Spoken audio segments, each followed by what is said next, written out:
The G7 summit in Japan is over. It concluded with little agreement over how to boost the global economy. Japan called for a global stimulus package, but Germany and others rejected that plan. The grouping, which does not include China or Russia, also issued a statement on the East and South China Seas.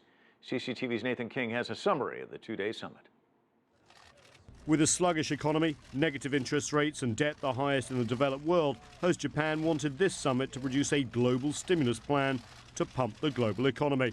The greatest risk we face is that if we do not take appropriate action, the global economy will go beyond the range of usual economic cycles and fall into a crisis. We at the G7 were able to share that strong sense of crisis.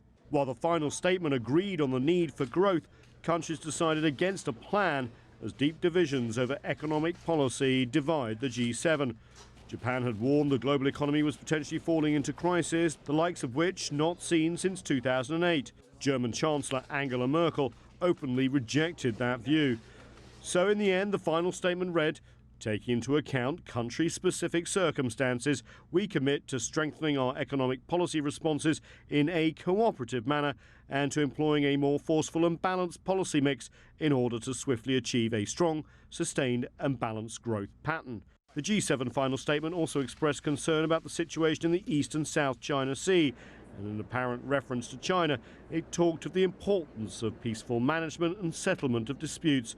The Chinese foreign minister had this reaction. China's stance on the South China Sea issue is very clear. The dispute should be resolved peacefully through dialogue and negotiation. China will stick to its stance, which is being understood and supported by more and more countries in the world. The G7 statement on the East and South China Seas is actually the second statement issued by the grouping since Japan took over the rotating chair. The group also pledged to tackle the growing refugee crisis, instability in Iraq, and also implement the International Climate Change Accord as soon as possible. Nathan King, CCTV, Washington.